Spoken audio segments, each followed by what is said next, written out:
नमस्कार दोस्तों, आप देख रहे हैं टीवी 20 न्यूज पर फटाफट खबरें। मैं हूं आपके साथ अशोक वर्मा। बने रहिए हमारे साथ। एसपी के निर्देश पर जनपद के विभिन्न थाना क्षेत्रों में अपराधियों की हुई धरपकड़। गंभीरपुर, बिलरियागंज, बरदा व जहानागंज पुलिस ने कई अपराधियों को धर दबोचा। पुलिस अधीक्षक आजमगढ़ सुधीर सिंह के कुशल निर्देशन में लगातार अपराधियों के खिलाफ जनपद की पुलिस कार्रवाई कर रही है। इसी क्रम में जनपद के विभिन्न थानों की पुलिस द्वारा अपराधियों की धरपकड़ की गई, जिसमें थाना गंभीरपुर पुलिस ने छेड़खानी करने वाले अभियुक्त को गिरफ्तार किया। वहीं थाना बिलरियागंज पुलिस ने अवैध असलहे के साथ दुकानदार की बेटे से मारपीट करने वाले अभियुक्त को गिरफ्तार करने में सफलता पाई है। बात करें थाना बरदा, पुलिस ने भी वारंटी को गिरफ्तार कर सलाखों के पीछे पहुंचाया। वहीं थाना जहानागंज पुलिस ने भी कई दिनों से फरार चल रहे एक वांछित अभियुक्त को धर दबोचा है। पुलिस की इस कार्रवाई से अपराध जगत में हड़कंप की स्थिति बनी हुई है। कलेक्ट्रेट परिसर की बिल्डिंग का वीडियो बनाने को लेकर आज विश्व हिंदू महासभा आजमगढ़ के कार्यकर्ताओं ने जिलाधिकारी के नाम पर अपर जिलाधिकारी को ज्ञापन सौंपा और कहा कि कलेक्ट्रेट परिसर में मारुति वैन भारत सरकार लिखा हुआ है, जिसके ड्राइवर जो एक विशेष वर्ग का है जिसका नाम अज्ञात है, जिसके द्वारा कलेक्ट्रेट बिल्डिंग का वीडियो बनाया जा रहा था। जब कार्यकर्ताओं ने देखा तो अपनी मोबाइल छिपाने लगा, जो संदिग्ध लगा। ज्ञापन सौंपने आए विश्व हिंदू महासभा आजमगढ़ के जिला उपाध्यक्ष हरिवंश मिश्रा, राजीव शुक्ला, हल्दर दुबे ने उचित कार्यवाही की जिलाधिकारी से मांग की है। कुमार सिंह साधु, विश्व हिंदू महासंघ प्रदेश उपाध्यक्ष। क्या मामला है? आप लोगों ने आज डीएम साहब को ज्ञापन दिया? ये जो ज्ञापन दिया गया है, एक मारुति वैन है जो यहाँ पे आके खड़ी हुई, उस पर भारत सरकार लिखा था और जो यूपी 78 क्या नंबर है, BG 266, उसका जो ड्राइवर था वो एक संप्रदाय विशेष का व्यक्ति है और वो कल पूरे इस बिल्डिंग की वो रैकिंग कर रहा था, मोबाइल से पूरी बिल्डिंग की फोटो ले रहा था। और जब हम लोगों को देखा तो जैसे कुछ छिपाने लगा और तुरंत मोबाइल अपनी बंद करके रख लिया तुरंत। जब तक हम लोग कुछ समझे और उसको बुलाने का प्रयास करें, तब तक कुछ 2-3 लोग और लोग आए, गाड़ी में बैठे और वो मारुति वैन तुरंत निकल गई। और हमें लग रहा है कि या तो इस बिल्डिंग की रैकिंग की गई है, जांच इसकी किया जाए, उस व्यक्ति से पूछा जाए कि किस उद्देश्य से, किस मोटो से वो इस पूरे बिल्डिंग की फोटोग्राफी कर रहा था। और हमें लगा कि ये आतंकवादी गतिविधियों में शामिल व्यक्ति हो सकता है या हो सकता है कुछ और कारण हो, लेकिन उससे ये पूछा जाए कि किस उद्देश्य से यह पूरे बिल्डिंग की फोटोग्राफी कर रहा था। तो क्या उस टाइम पे कोई गार्ड यहाँ पे नहीं था? यहाँ पे कोई गार्ड नहीं था, यहाँ पे कोई गार्ड नहीं था। और जो गार्ड 1-2 अगर कहीं होते भी हैं तो कहीं इधर उधर कोने में अपना आराम करते हैं, कोई गार्ड यहाँ पे नहीं था। इसलिए हम लोगों ने प्रिकॉशन के तौर पे इसकी सूचना प्रशासन को देना उचित समझा कि कल के दिन अगर कोई घटना या दुर्घटना घट सकती है। इस तरह की रैकिंग जब होती है तो घटनाएं दुर्घटनाएं घटती हैं, इसलिए हम लोगों ने इसका संज्ञान प्रशासन को दे दिया है और ये मांग किया है कि इसकी जांच किया जाए कि वह कौन व्यक्ति था और किस उद्देश्य से यह फोटोग्राफी कर रहा था। डीएम साहब ने क्या किया? डीएम साहब नहीं मिले हैं, एडीएम वित्त एवं राजस्व मिले हैं, कोई अधिकारी यहाँ पे अभी। महिलाओं व बालिकाओं को उनकी सुरक्षा, सम्मान व स्वावलंबन हेतु नवरात्र के पहले दिन 17 अक्टूबर 2020 से चलाए जा रहे मिशन शक्ति 2020 अभियान के तहत प्रतिभा निकेतन एतलस पोखरा बदरका में महिलाओं एवं बालिकाओं के उत्पीड़न के विरुद्ध तमाम कानूनी विधाओं के हर थानों में स्थापित महिला हेल्प डेस्क और आवश्यक नंबर 112-1090 के बारे में विस्तृत जानकारी दी गई, ताकि बालिकाओं में सुरक्षा की भावना जागृत हो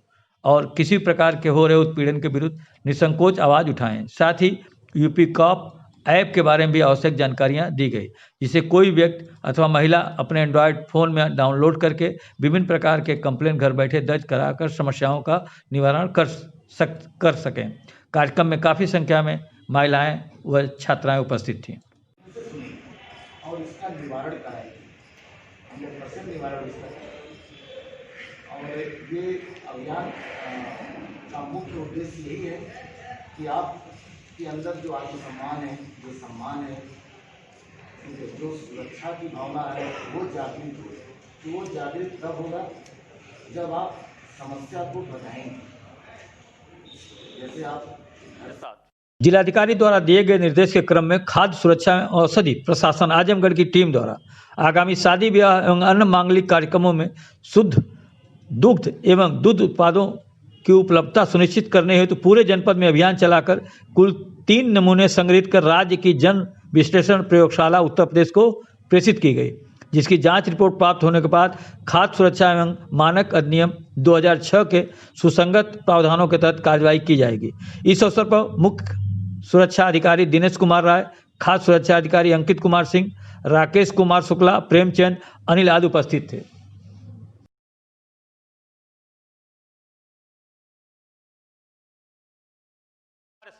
ने श्रमदान कर सड़क बनाया और मिट्टी डालकर आवागमन कराया उपलब्ध। ग्रामीणों ने शासन और प्रशासन से गुजारिश की है कि इस कार्य का कोई बजट पास न किया जाए।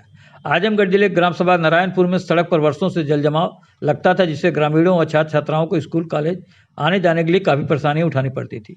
ग्रामीणों का कहना है कि ग्राम सभा के प्रधान को इस कार्य को पूरा कराने के लिए बार बार बोला गया तो उन्होंने इस कार्य का विरोध किया और कहा कि बजट कम है और बहाना बताकर काम कराने से मना कर दिया।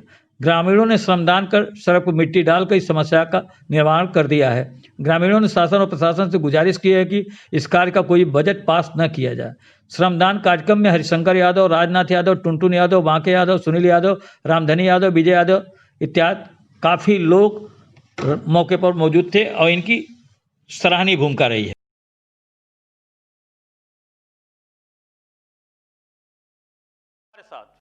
जनपद स्तरीय ग्रामीण खेलकूद प्रतियोगिता का हुआ समापन एवं पुरस्कार का हुआ वितरण। युवा कल्याण एवं प्रांतीय रक्षक दल विभाग आजमगढ़ द्वारा सुखदेव पहलवान स्पोर्ट्स स्टेडियम ब्रह्मस्थान में 2 दिवसीय जनपद स्तरीय ग्रामीण खेलकूद प्रतियोगिता का आयोजन किया गया था, जिसका आज समापन एवं पुरस्कार वितरण मुख्य विकास अधिकारी आनंद कुमार शुक्ला द्वारा किया गया। जिला युवा कल्याण अधिकारी राजनीति सिंह ने मुख्य विकास अधिकारी को प्रतीक चिन्ह एवं अंग वस्त्र देकर सम्मानित किया। मुख्य विकास अधिकारी ने जनपद के विभिन्न विकास खंडों से आए हुए खिलाड़ियों से उनका परिचय लिया तथा जनपद का नाम रोशन करने के लिए खिलाड़ियों को शुभकामनाएं दी। इस अवसर पर उप क्रीड़ा अधिकारी राजनारायण, उप दुग्धशाला विकास अधिकारी सुधाकर प्रसाद, जिम्नास्टिक कोच मंगल प्रसाद, क्षेत्रीय युवा कल्याण अधिकारी वीरेंद्र कुमार सिंह, जगदीश प्रसाद यादव, भृगुनाथ सिंह, अमरनाथ सिंह, महेंद्र प्रसाद अस्थाना, शरद कुमार वर्मा, रणधीर कुमार, मोहन राम आदि उपस्थित थे।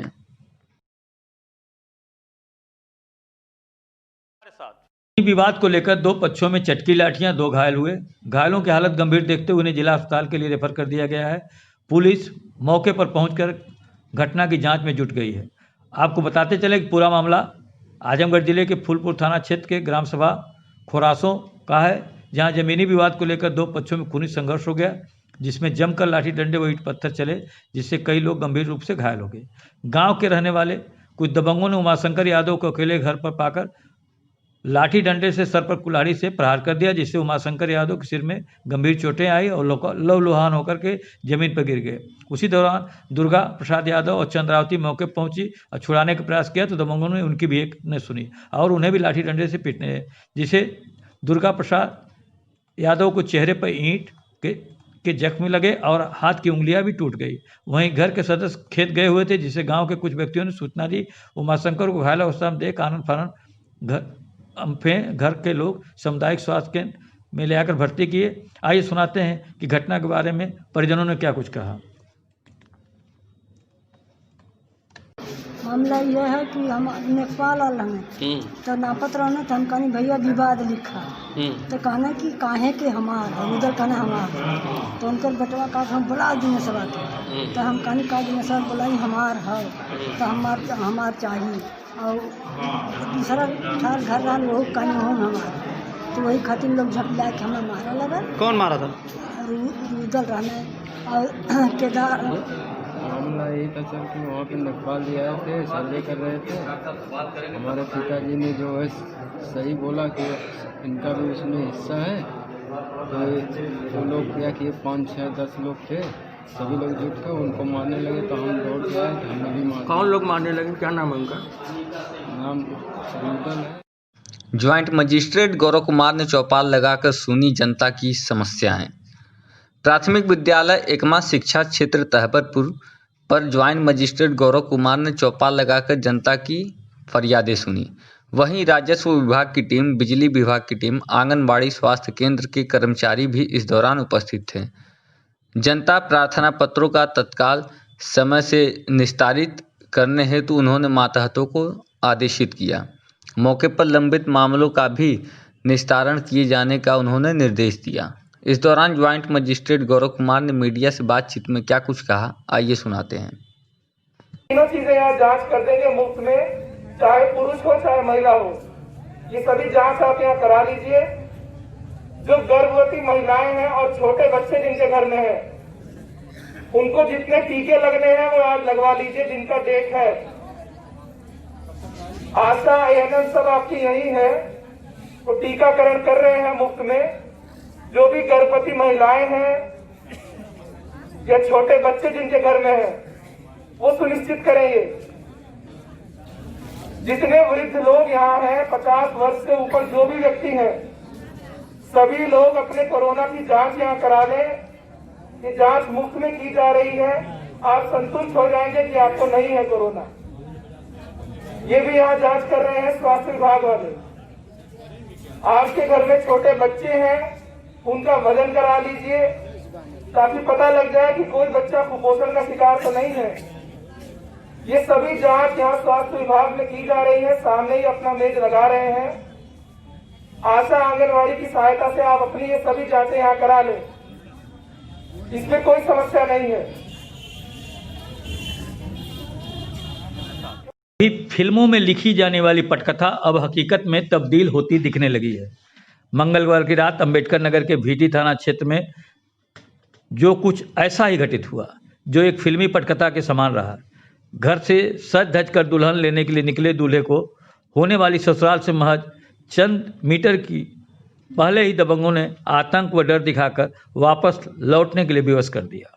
आपको बता दें कि जौनपुर जिले के शाहगंज से अंबेडकर के भीटी थाना क्षेत्र के समंथा चौराहे पर रहने वाले रामदयाल गुप्ता की पुत्री की शादी की बारात पहुंचने ही वाली थी कि अचानक कुछ ऐसा हो गया जिसकी कल्पना न तो वर पक्ष ने की थी और न ही कन्या पक्ष ने।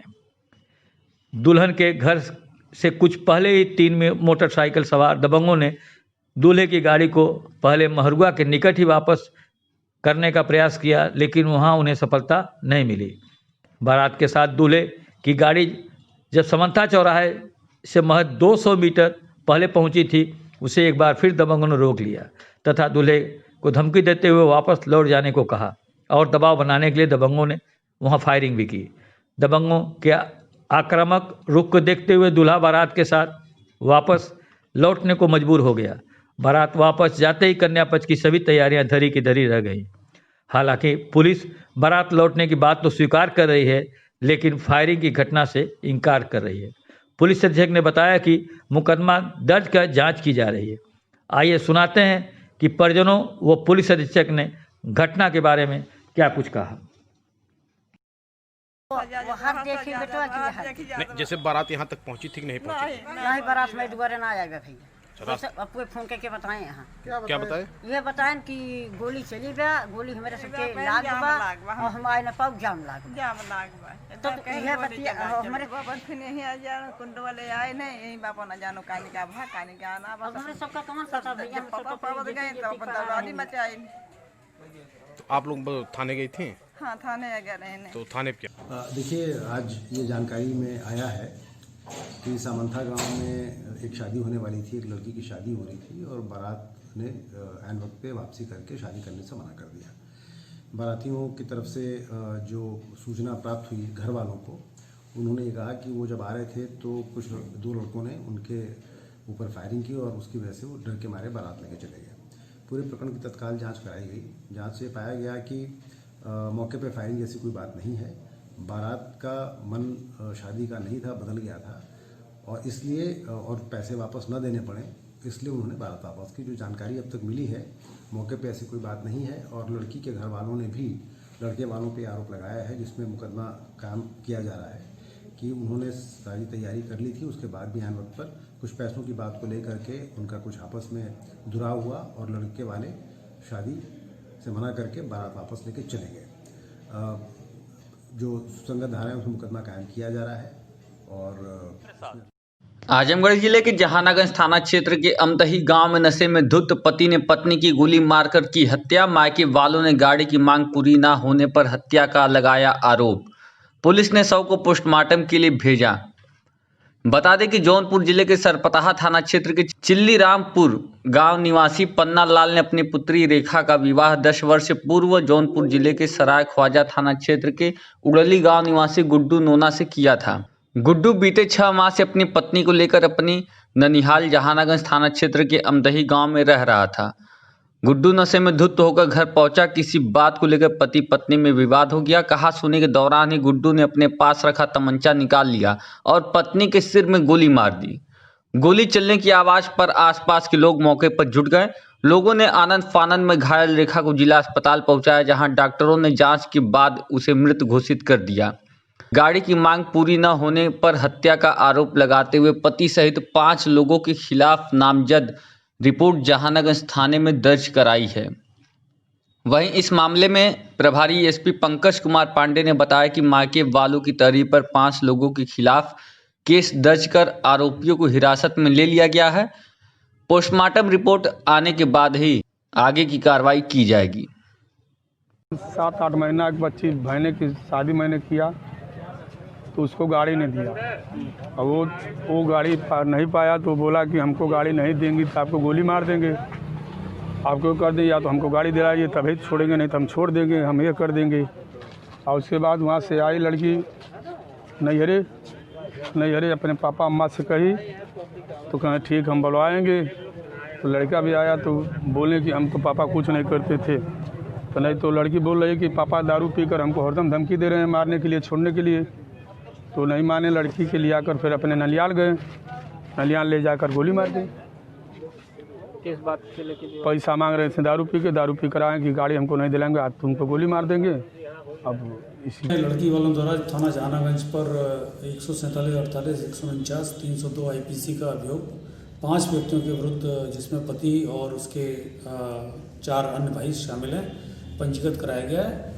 इन 5 व्यक्तियों को हिरासत में लेकर पूछताछ की जा रही है और अभियोग में शव कब्जे पुलिस लेकर जो है PM के लिए भेजा गया है। सर, हत्या किस चीज़ से की गई और किस चीज़ का विवाद बताया? देखिए, PM के रिपोर्ट आने के बाद ये स्पष्ट हो पाएगा कि हत्या का कारण क्या है, हत्या किस चीज़ से हुई है और हत्या का मतलब उसकी डेथ की क्या वजह थी। सर, ये लोग रहने वाले कहाँ के थे? ये रहने वाले बेसिकली जौनपुर के रहने वाले थे, लेकिन यहाँ पर इनकी अमदही में ननिहाल थी, यहाँ पर आए हुए थे, यहाँ पर ही ये घटना घटी है। ठीक सर। जिले से बड़ी खबर है। आजमगढ़ जिले के तहबरपुर थाना क्षेत्र के खाजेपुर नेपुरा गांव निवासी शख्स की निजामाबाद थाना क्षेत्र के अलीपुर गांव में पुरानी रंजिश को लेकर दबंगों ने लाठी डंडे और राड से प्रहार कर हत्या कर दी। पुलिस ने शव को कब्जे में लेकर पोस्टमार्टम के लिए भेज दिया है। बता दें कि तहबरपुर थाना क्षेत्र के खाजेपुर नेपुरा गांव निवासी 45 वर्षीय जगदीश यादव वाराणसी में ट्रक चलाने का काम करता था। वह वाराणसी से आजमगढ़ अपने घर वापस आ रहा था। मोबाइल पर उसने अपने आने की सूचना पत्नी को दे दी। पत्नी ने अपने 8 वर्षीय बच्चे को पास के बाजार अलीपुर पिता के साथ आने की बात कहकर भेज दी थी। वहीं पर घात लगाकर बैठे गांव निवासी 3 दबंगों ने पुरानी रंजिश को लेकर जगदीश यादव घेर लिया और लाठी डंडे और राड से प्रहार कर मासूम बच्चों के सामने उसके पिता की निर्मम हत्या कर दी। हत्या से क्षेत्र में सनसनी फैल गई। सूचना पर मौके पर पहुंची पुलिस सीमा विवाद में उलझी रही। कारण है कि हत्या निजामाबाद व तहबरपुर थाना क्षेत्र के सीमा पर हुई थी। फिलहाल पुलिस ने शव कब्जे में लेकर पोस्टमार्टम के लिए भेज दिया है। वहीं परिजनों का कहना है कि मामले में पुलिस को सूचना दे दी गई है, पुलिस कार्यवाही में जुटी है। वहीं इस हत्या के मामले में प्रभारी एसपी पंकज कुमार पांडे ने बताया कि पुरानी रंजिश को लेकर जगदीश यादव की हत्या की गई है। 3 नामजद और 2 अज्ञात खिलाफ हत्या केस दर्ज कर आरोपियों की तलाश में पुलिस दबिश दे रही है।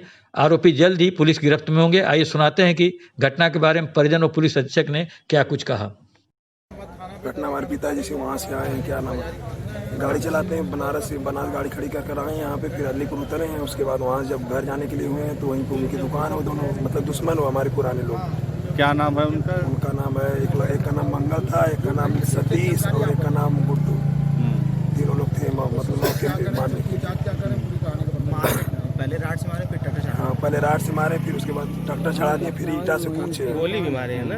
अभी जो है वो आ रहे थे, जो गाड़ी चलाते हैं, तो गाड़ी बनारस कहाँ खड़ी की है नहीं मालूम है, लेकिन जो वहाँ से खड़ी करके आए हैं वहीं जो है रास्ते में जो अलीपुर बाजार रही में ये लोग कल तैवरपुर में फाजीपुर निवासी जगदीश यादव की अलीपुर बाजार में 3 युवकों ने रॉड मार के जो है उनकी हत्या कर दी। इस संबंध में थाना तैवरपुर पर अभियोग पंजीकृत हुआ है। अंतर्गत धारा 307, 302, 147, 148, 149 IPC 3 के अलावा 2 अज्ञात अभियुक्तों को भी नामजद उसमें FIR में अंकित कराया गया है। पुलिस द्वारा जो है इसमें अभियुक्तों के विरुद्ध साक्ष्य संकलित किए जा रहे हैं, उनकी गिरफ्तारी की जाएगी। शव को कब्जे लेकर PM के लिए भेजा गया। सर, प्रथम दृष्टया क्या नजर आ रहा है, हत्या की वजह क्या थी? हत्या की वजह दोनों पक्षों के बीच में पुरानी रंजिश चली आ रही है, मुकदमेबाजी की, हत्या की और जमीनी, यही वजह थी मर्डर की, जो प्रथम दृष्टया पता चल रही है। ठीक है सर। प्रमुख सामाजिक अरविंद चित्रांश ने भारत के प्रथम राष्ट्रपति डॉक्टर राजेंद्र प्रसाद की जयंती पर राष्ट्रीय दिवस घोषित करने की मांग की। पूर्वांचल के प्रमुख सामाजिक सांस्कृतिक कर्मी अंतर्राष्ट्रीय भोजपुरी संगम के संयोजक अरविंद चित्रांश ने कहा कि आज़ाद भारत के निर्माण में 3 महत्वपूर्ण नेताओं पंडित जवाहरलाल नेहरू की जयंती पर बाल दिवस, सरदार पटेल की जयंती पर राष्ट्रीय एकता दिवस मनाया जाता है। तो संविधान सभा के अध्यक्ष भारत रत्न देश के प्रथम राष्ट्रपति डॉक्टर राजेंद्र प्रसाद की जयंती 3 दिसंबर को राष्ट्रीय दिवस के रूप में भारत सरकार क्यों नहीं मना रही है। आज़ादी के दिनों में तमाम बड़े नेता अपनी पढ़ाई विदेश से पढ़कर भारत लौटे थे, लेकिन राजेंद्र प्रसाद ने भारत में ही उच्च शिक्षा प्राप्त कर अपने ज्ञान का लोहा मनवाया था। वह इकलौते ऐसे परीक्षार्थी थे जिनकी प्रतिभा से प्रभावित होकर परीक्षक ने उनके आंसर शीट पर लिखा था कि परीक्षार्थी परीक्षक से बेहतर है। आपने आगे कहा कि देश में अगली क्रांति ज्ञान की क्रांति हो रही है। ज्ञान के सबसे बड़े प्रतिरूप डॉक्टर राजेंद्र प्रसाद ही हो सकते हैं। इसलिए डॉक्टर राजेंद्र प्रसाद की जयंती 3 दिसंबर पर राष्ट्रीय ज्ञान दिवस मनाने का प्रस्ताव केंद्र सरकार पारित करे। भारत रत्न देश के प्रथम राष्ट्रपति डॉक्टर राजेंद्र प्रसाद की जयंती पर राष्ट्रीय दिवस क्यों नहीं। आज़ाद भारत के 3 बड़े नेताओं पंडित जवाहरलाल नेहरू के जयंती पर राष्ट्रीय बाल दिवस, सरदार पटेल की जयंती पर राष्ट्रीय एकता दिवस, तो भारत रत्न डॉक्टर राजेंद्र प्रसाद की जयंती पर राष्ट्रीय एकता दिवस क्यों नहीं सरकार मनाती है।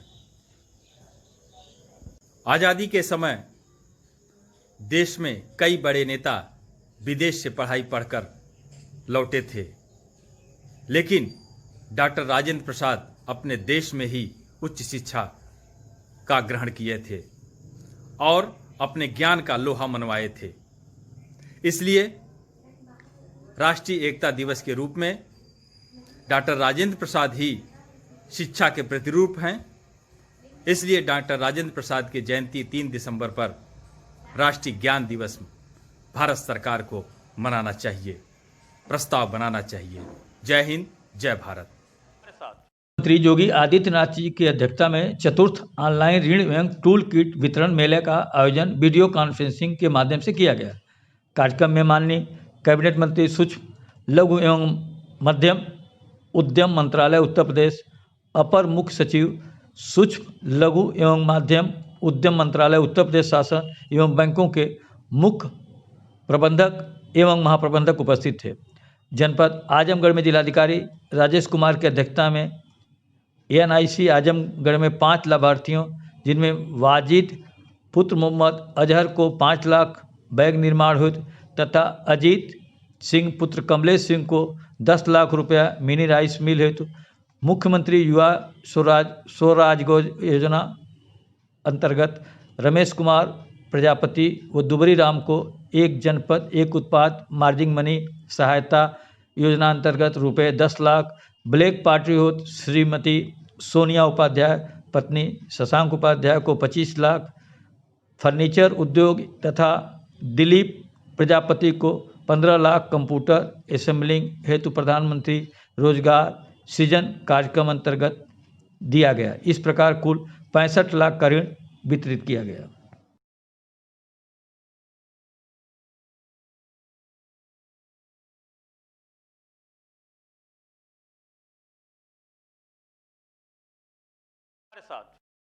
विश्व दिव्यांग दिवस के शुभ अवसर पर दिव्यांगजनों के स्वावलंबन एवं उन्हें समाज की मुख्य धारा से जोड़ने के लिए DDRC सदर अस्पताल में उपकरण वितरण का कार्यक्रम आयोजित किया गया। इस कार्यक्रम में मुख्य अतिथि के रूप में मुख्य विकास अधिकारी आनंद कुमार शुक्ला द्वारा दिव्यांगजनों को उपकरण वितरित किया गया। इस अवसर पर मुख्य विकास अधिकारी ने बताया कि गत वर्ष प्रत्येक राजस्व ग्राम में दिव्यांगजनों को दिव्यांग पेंशन योजना अंतर्गत पात्र दिव्यांगों को चयनित करते हुए 5380 तथा वर्तमान वित्तीय वर्ष में 1240 दिव्यांगजनों को दिव्यांग पेंशन स्वीकृत कराई गई तथा कृत्रिम अंग उपकरण वितरण योजनांतर्गत जनपद के समस्त तहसीलों में परीक्षण एवं उपकरण वितरण के कार्यक्रम कराए गए हैं, जिसमें 425 दिव्यांगों को उपकरण योजनांतर्गत लाभान्वित किया गया। वर्तमान वित्तीय वर्ष में एलिम्को के माध्यम से तथा विभागीय योजनांतर्गत जनपद स्तर पर कैंप कराए जा रहे हैं, जिन्हें आगामी माह में उपकरण वितरित कराए जाएंगे। इस अवसर पर डॉक्टर परवेज अहमद, सचिव Red Cross Society Kalpnath Singh, कोषाध्यक्ष Red Cross Society Dharmdev Bharti, वरिष्ठ सहायक संजय गौतम, जितेंद्र प्रजापति आदि उपस्थित रहे।